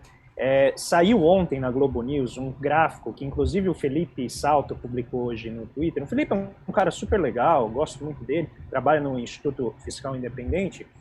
Mas olha que curioso, ele publica um gráfico que mostra o gasto com pessoal batendo agora 4,7% do PIB. Eu vi, surreal. Só que olha como são os meandros, né, da contabilidade pública. Então ele coloca ativos e inativos no gasto com pessoal para mostrar que aumentou. Segundo, a reforma da Previdência já cuidou dos inativos, ou seja, aquele gasto não tinha que estar ali para falar do serviço público. Segundo ponto, ele não coloca a queda do PIB. Porque tem um denominador essa razão, né? Gasto sobre PIB. Então você tem pelo menos duas maneiras de maquiar o que está em jogo para gerar essa reação negativa ao serviço público e facilitar, né, a formação de uma coalizão para aprovação. Desculpa, Wallace. Não, imagina. Assim, tem vários outros elementos, André e Eduardo e Ramos, que a gente pode trazer para desmontar, né? Por exemplo, não existe progressão automática no serviço público. A gente tem que apresentar, por exemplo, como professor, eu tenho que apresentar relatório de atividades que vai ser aprovado no departamento, como todos os outros professores. Por que o Felipe Salto também, André, admiro muito, eu respeito muito o Felipe Salto, só que eu acho que quando se trata da questão do serviço público, o Felipe Salto tem alguns comportamentos que eu não concordo. Né? Por que ele não publica, ou outros também, um gráfico da OCDE de 2015, do período mais recente, que a proporção de empregados no setor público como porcentagem do total da ocupação no Brasil, né, é de 12,1%, bem abaixo da média da OCDE, que é de 21,3%. Né? O Brasil está bem abaixo da média. A média da OCDE gira em torno de 21%. Então, se for para fazer um debate honesto sobre a questão do serviço público, da questão administrativa, o Romulo já tocou no ponto que é pegar setores, né, como os militares, os judiciários, o parlamento, enfim. A gente tem que fazer um debate sério e levar em consideração que o serviço público ele não é homogêneo. Né? Todos os servidores públicos têm carreiras específicas, têm setores específicos, têm serviços técnicos, né? Tem os técnicos, tem os professores, tem o judiciário, tem os militares, tem o executivo, enfim, não se pode fazer um debate da forma como está sendo feita, demonizando o servidor público, como se o servidor público fosse a culpa de toda a tragédia da economia brasileira, ao ponto de uma jornalista fazer uma reportagem e dizer que a reforma administrativa é a maior reforma, né, estrutural do período recente, que vai promover avanços na economia brasileira. Aí eu toco aquilo que o André falou um pouquinho, a reforma estrutural que nós esperávamos, que nós defendemos, é uma reforma estrutural que torne o país mais produtivo no mundo real, na questão da indústria, por exemplo. Né? Enquanto os indicadores apontam para um retrocesso e um gap tecnológico da estrutura industrial brasileira comparada com o mundo, eu não vejo nenhum tipo de política preocupada com essa problemática. Né? Com o mundo real, com o desemprego elevado, com a precarização das condições de trabalho, uma reforma, por exemplo, estrutural, progressiva do ponto de vista tributário, que é um outro elemento, como o André falou, vão fazer uma reforma meia boca, mas não vão tocar nas problemáticas estruturais do sistema tributário brasileiro. Então é muito fácil, né, utilizar os grandes meios de comunicação em aliança com o capital financeiro, os interesses do rentismo, para demonizar setores, né, em particular o serviço público, para se implementar reformas que atendam, né, claramente, usando aí o conceito marxista, aos interesses do grande capital. Aos interesses do grande capital. Estamos sujeitos, submissos a essa conjuntura, a essa situação, né, em que as reformas elas são apresentadas e aí eu repito, elas têm sido feitas desde 2015, desde que o Temer assumiu. E outra, se vocês pegarem a fala do Henrique Meirelles, quando foi para aprovar a reforma trabalhista de uma geração de mais de 6 milhões de emprego, o Henrique Meirelles é um representante máximo do sistema financeiro, um dos. Né? E muitos como eles, assim como a grande imprensa, endossaram a essa promessa de que pós-reforma trabalhista teríamos a geração e construção de emprego. Peguem a taxa de desemprego. Peguem a taxa de desemprego, peguem o nível de ocupação, peguem as condições estruturais do mercado de trabalho, peguem a taxa de crescimento econômico brasileiro e vejam se essas reformas promoveram aquilo que foi prometido. E hoje a gente se debate com a grande imprensa, com as principais notícias, prometendo mundos e fundos por reformas que atacam diretamente, né, as possibilidades de se pensar em desenvolvimento no Brasil, em desenvolvimento da questão da estrutura produtiva. Eu acho isso extremamente preocupante e que demanda uma reflexão mais profunda, mais séria, né, do que não tem sido feito. Em Wallace. Falando, só um minuto, Eduardo Costa Pinto, falando aí em desenvolvimento... Grande Elias! Então, falando em desenvolvimento das estruturas produtivas, quem que chega agora à sala? Elias Halil Jabur, fala diretamente, não, mentira, ele fala diretamente de Vila Isabel, no Rio de Janeiro, mas poderia falar, se a sua família não tivesse migrado diretamente do Levante, junto com seus primos. Bom dia, Elias, bem-vindo mais uma vez a Duplo Expresso.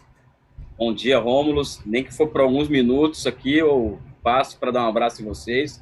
Saudar essa aquisição do programa, que é o Eduardo Costa Pinto, que é um... Aquisição pela qual você fez um lobby forte. talvez a mente que melhor pensa o país hoje em termos de dinâmica política, né? Eu acho que o Eduardo está construindo uma economia política da crise brasileira que eu acho muito interessante. E o Wallace a gente já conhece, que é essa figura maravilhosa da Coreia do Sul, né? E um amigo do coração. É então, isso aí. Olha só, você deve estar feliz essa semana, Elias, você que fala da nova economia do projetamento e tal, não chega tanto, mas veja você, Emmanuel Macron, né, um ícone do financismo, trabalhava afinal fazendo private banking pro Banco Rothschild, nada menos do que isso, na França. Ele reativou um órgão da época da era de Gaulle, criado em 1946 para fazer planejamento, planos quinquenais, está quase chegando na China. Eduardo Costa Pinto. Eu queria complementar o lado que o Wallace comentou, porque, na verdade, e aí eu acho que não é só esse governo, o que está acontecendo desde 2015, o governo sim está entregando. Não está entregando nem emprego, nem crescimento econômico. Mas se a gente olha, por um lado, a valorização dos ativos financeiros, tá? Para você ter ideia, em 2016, esse total, esse montante do patrimônio líquido desses fundos era 3,5 bilhões. Hoje é 5,7. Além disso, e aqui eu queria destacar, as taxas de lucro das 900 maiores empresas e grupos econômicos não financeiros, ou seja, produtivos, aí tá o varejo, o comércio, a indústria, todos os segmentos, as taxas de lucro voltaram a se recuperar de forma expressiva a partir de 2016. Para você ter ideia, vocês estão nos assistindo, a rentabilidade das 900 maiores empresas em 2015, no auge da crise de 2015, a taxa de lucro foi negativa de menos 4,9. É uma das menores taxas desde os anos 70. Né? E mesmo descontando Petrobras, se você quiser, para tirar o efeito estatístico do tamanho da Petrobras. E se você olha a partir de 2015 e 2016... as taxas de lucro vão subindo de forma paulatina do lado produtivo. Agora, aqui o cuidado. A gente não está falando da economia como um todo, a gente está falando de um núcleo duro do capitalismo brasileiro comercial, do agronegócio, do varejo e até da indústria. As indústrias intensivas em commodity, né? Não essa de transformação, que gera todo o dinamismo, a renda, estão bem obrigados. As taxas de lucro, por isso estou dizendo, é mais só do que esse governo. Tá? Os últimos, o governo Temer e o governo Bolsonaro, ele entrega para a elite, para os setores dominantes, o que eles querem. Por isso que eu acho que está em curso, não é apenas esse governo. Os nossos setores dominantes brasileiros, o nosso bloco no poder, ele quer, ao mesmo tempo, desconstruir a Constituição de 88, mas não só. Ele quer desestruturar a relação entre o público e o privado construído a partir do Vargas. Né? É isso que está em jogo nesse momento. E aí você vai dizer, mas é irracional, Eduardo, fazer isso? Não vai gerar crise econômica? Isso não vai gerar, vamos dizer assim, um Brasil que só cabe 60 milhões em vez de 200?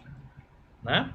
Eu acho que isso, em certa medida, é irracional se nós entendêssemos que esse andar de cima pensasse na sociedade brasileira. Eles não pensam. Acho que esse é o ponto. Perfeito. Ou seja, o jeitão... Diga, Ramos. Não, eu ia pedir só... Não, conclui, por favor, conclui o raciocínio. O jeitão dos nossos setores dominantes estão operando em um padrão que é: eu mudo a regra para estabelecer os meus privilégios a qualquer custo. E como é que foi possível, só para fechar, como é que foi possível aumentar a lucratividade das grandes empresas? Por 2 mecanismos. 2. Tá? O primeiro, a queda dos custos associada à força de trabalho e às reformas trabalhistas e o próprio desemprego, que reduziu o salário. O segundo ponto, que acho que aqui é fundamental, a gente está vivendo um processo de concentração e centralização de capital, talvez um dos maiores da história, principalmente no setor de varejo. O varejo, que era de pequena e média empresa, hoje virou o grande varejo, engolindo a pequena e média. Só que isso tem um limite, você não consegue ficar engolindo o tempo inteiro se a economia não cresce. Né? Então, se você pensa, e se você olha 2019, aí a discussão ficava, por que a Fiesp apoia o Bolsonaro? Pô, os caras ganharam mais dinheiro que o Bolsonaro. Né? É assim, pensar os processos, os interesses, e ganhou, e ainda continua ganhando relativamente. O problema é que, no meio da pandemia, no meio da crise, numa desaceleração dessa profunda, você vai ter muita dificuldade de compatibilizar todas essas dimensões. E aqui uma hipótese que eu queria levantar. O bloco no poder do capitalismo brasileiro mudou de forma profunda. Queria reforçar isso a partir de 15. Por quê? Primeiro, aumentou o poder das grandes empresas do varejo. Tá? Ou seja, concentração e centralização. O financeiro sempre teve forte. Tá? O agronegócio continua bombando, que até na pandemia consegue resolver. O agronegócio não é a modernidade, aqui a gente vai fazer provocações, mas o agronegócio tem um pé no Brasil profundo, na questão da propriedade rural. Né? E esse Brasil profundo que enxerga, né, a partir da lógica da Casa Grande. E o outro elemento que eu queria jogar nesse debate é, a gente já vivia o processo de desindustrialização, mas a Lava Jato afundou de vez as nossas chances que estavam associadas à questão do quê? Do conteúdo nacional, de como o pré-sal poderia ser esse processo integrador. Você destruiu fortemente as empresas da construção civil, que não eram mais empresas de construção civil. Se você olha os grandes grupos da construção civil, eles eram da indústria, ou eram serviços, eram telecomunicações, e no caso da Odebrecht, era petroquímica, a maior parte da renda.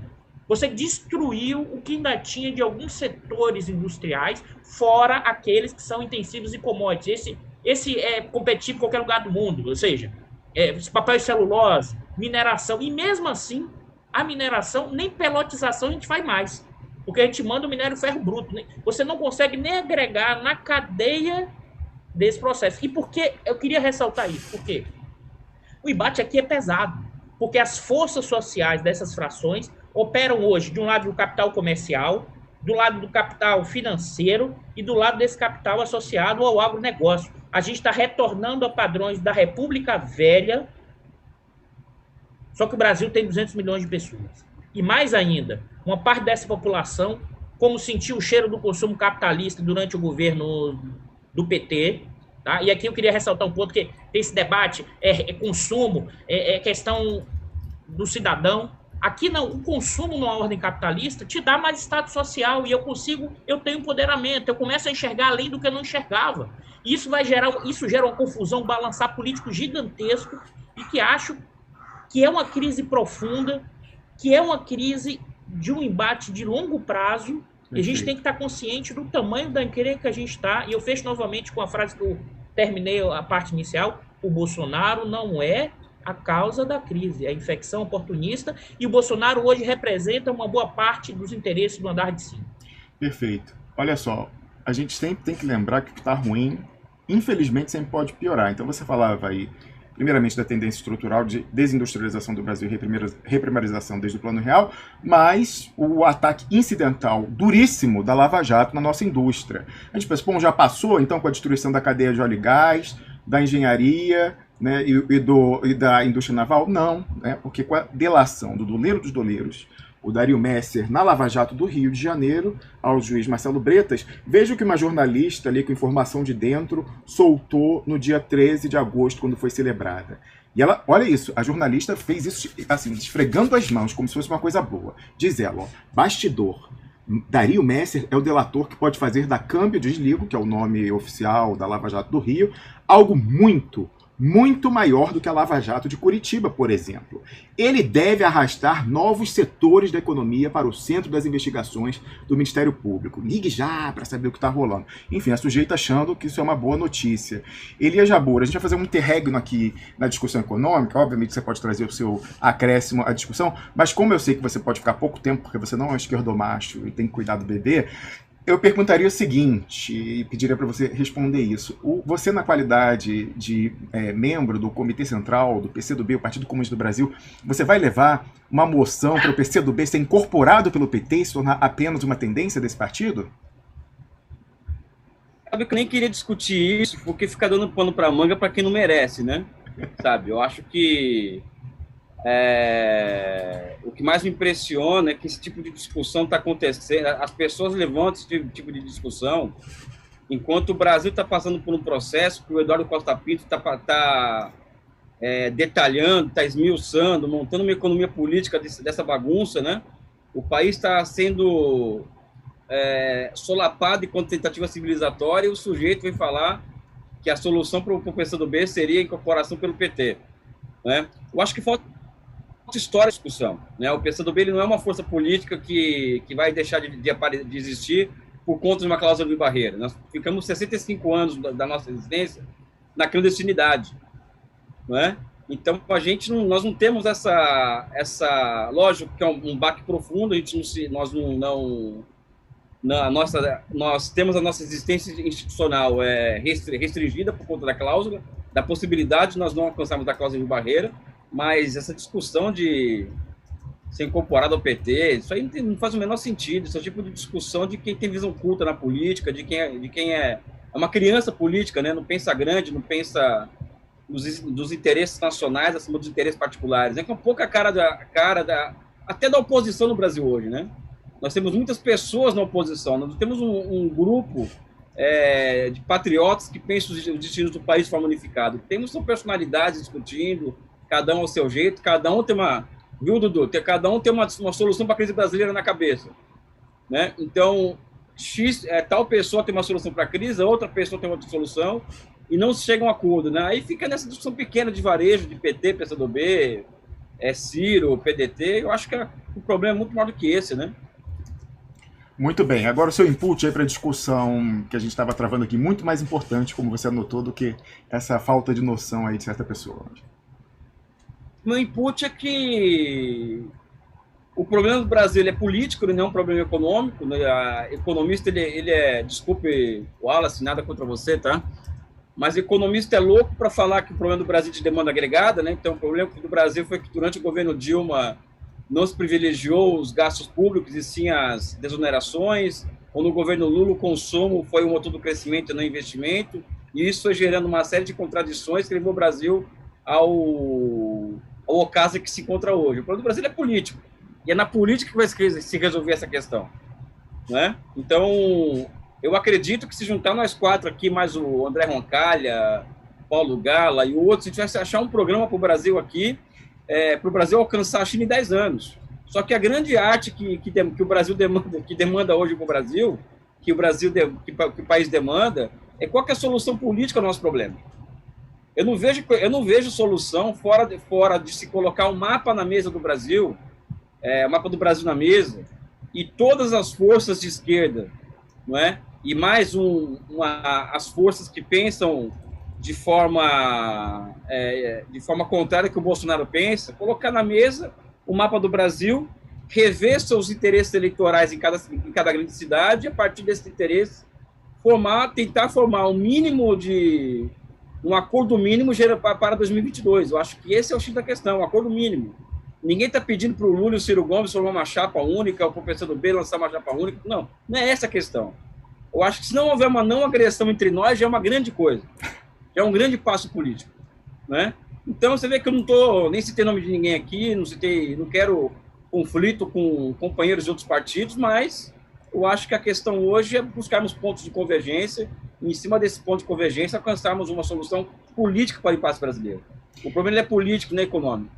Muito bem. André Roncalha, se você fosse presidente do Brasil, ou ministro da Fazenda, você ia fazer como Emmanuel Macron, o garoto dos Rothschild, fez essa semana, e recriaria o Conselho do Planejamento Econômico para elaborar e implementar planos quinquenais de desenvolvimento? Está fechado seu microfone, André. Não, certamente acho que esse é um caminho desejável, mas é como o Elias colocou, né? Não adianta você colocar um monte de empresários do status quo, empresários que hoje estão ganhando dinheiro no modelo econômico, se não tiver uma perspectiva de mudança dessa estrutura. E eu não acho que no Brasil da Federação dos Importadores do Estado de São Paulo, né, o novo nome da Fiesp, existe qualquer perspectiva ou plano de Brasil, porque para isso a gente vai ter que incorporar novos jogadores, né, porque a gente está construindo o futuro.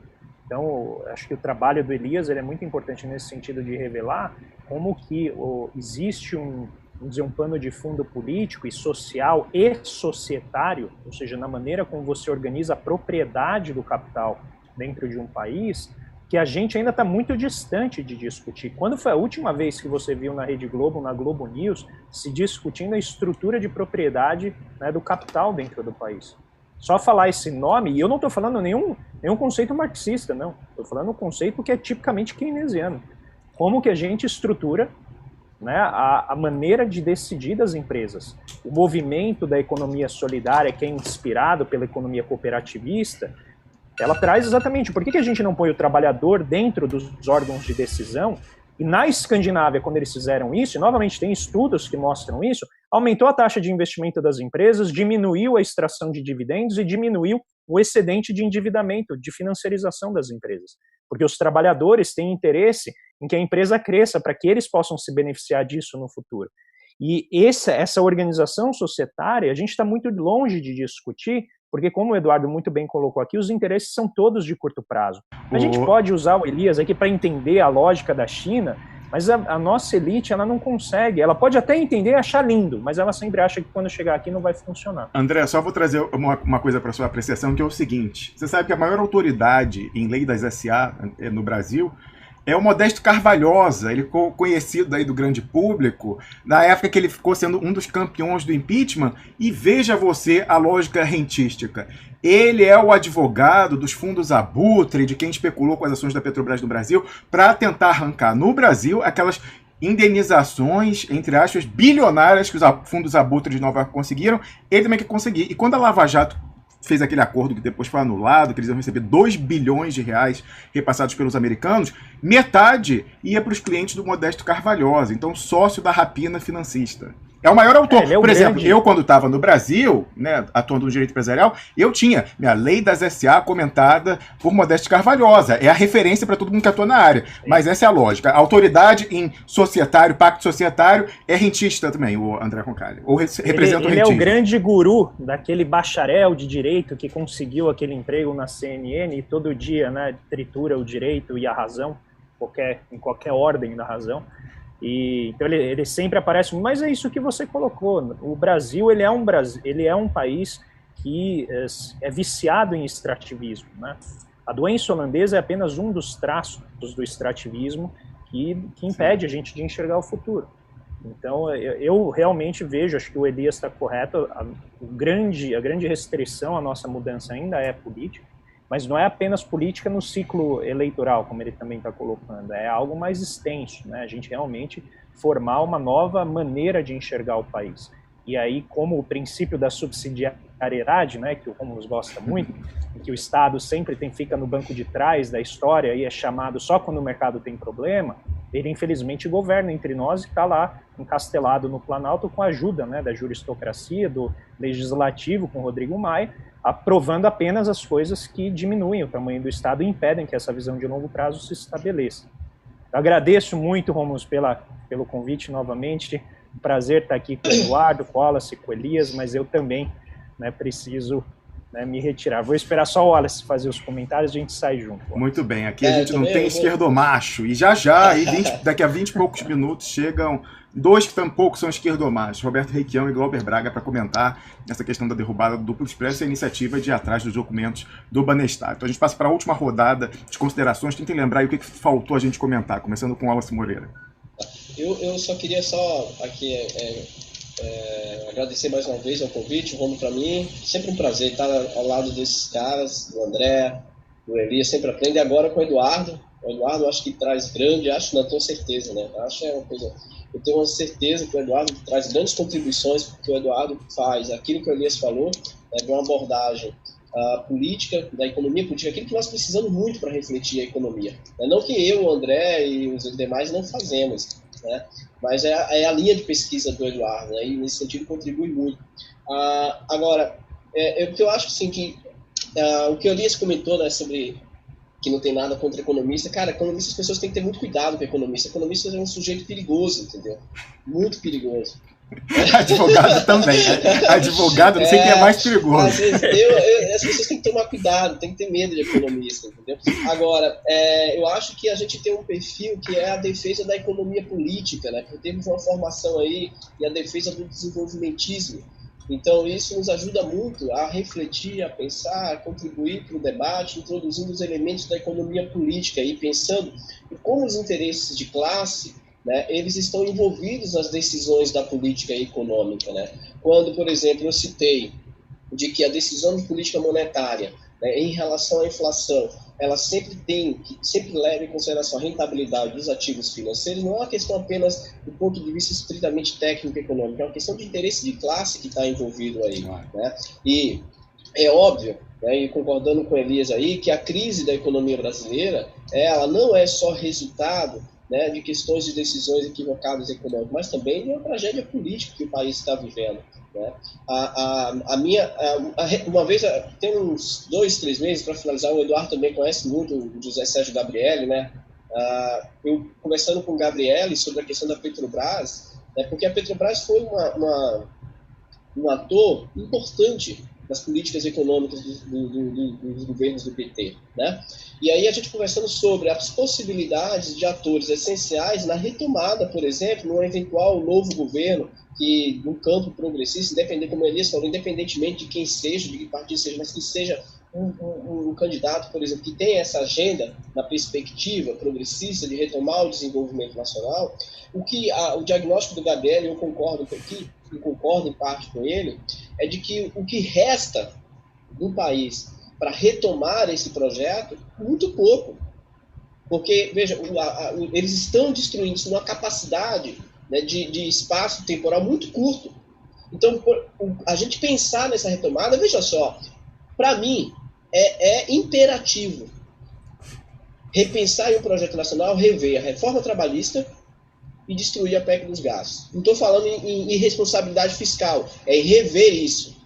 Beleza? Porque o pessoal gosta de ficar dizendo que desenvolvimentista é irresponsável, não tem vínculo ou compromisso com a política fiscal. Não é isso, mas a PEC, na sua concepção, ela é insana. 20 anos gastos congelados, né? Considerando gastos correntes, investimentos. Então, alguns elementos passam pelo Congresso. Então, imaginem, né, um próximo governo ou um novo cenário, né, a composição do Congresso e a possibilidade de novas reformas no sentido de rever, repensar o desenvolvimento do país inclusivo. Então, envolve uma questão política que o Elias está tocando, que o Elias está chamando a atenção, essencial, fundamental, né, e que o cenário hoje nos traz muita preocupação com isso. E para finalizar, né, eu só queria que saíssem os dados da indústria, André. Você tinha conversado, né, e as pessoas estão comemorando muito, né, apontando aí um crescimento de 9,2%, eu acho, e não estão levando em consideração que a base de comparação é o mês passado, baixa. Se comparar com o ano passado também é menos 3%, é negativa. E se eu pegar a utilização da capacidade instalada, é pior. E outra, para piorar, se eu pegar o setor de bens de capital e bens de consumos duráveis que estão associados a um dinamismo maior do mercado interno, como a demanda, o consumo das famílias, né, como a qualidade de vida, de renda, e aí com o investimento, é negativo de 20% comparado com o ano passado. Então, esses são dados ainda, se a gente abrir ali, é meio preocupante, né? Então, embora tenha sido, beleza, cresceu 9,2%, mas ponderar isso e discutir isso melhor, eu acho muito importante. Então, eu queria aqui, mais uma vez, agradecer ao convite, sempre aprendo muito com o Elias, com o André, agora com o Eduardo participando, com você, vamos, e a todos aí, até a próxima. Muito bem, até a próxima. E manda um abraço de toda a nossa comunidade pro seu bebê Johnson em casa. Cara, deixa eu não sei se ele já tá almoçando, então ele não vai querer falar, não. Eu tô devendo essa apresentação a vocês do cidadão, eu chamo ele de cidadão de bem. É o cidadão de bem. É isso aí. Eduardo Elias, Costa Pinto. Tá desligado, Elias. Eduardo, considerações finais, aí o que faltou a gente abordar? Peraí, o Elias queria falar, você queria falar, Elias? Não, cidadão de bem não dá, meu amigo. Wallace, é a nova geração, Elias, é a nova geração. Deixa eu comentar. Rapaz, você foi politicamente corretíssimo peraí, agora. Ele tá aqui, deixa eu ver, deixa eu chamar. Gente, eu aqui. Preciso realmente ir, eu peço licença, Eduardo, desculpa Vem não cá, poder meu ficar para amor. suas considerações, mas Tá. realmente é que o dever me chama. Vai lá. Vai lá, Grande André. abraço, Dê um vamos oi pro ao pessoal abraço. Valeu, aí. André. Ah, Aqui o coisa cidadão de linda. bem.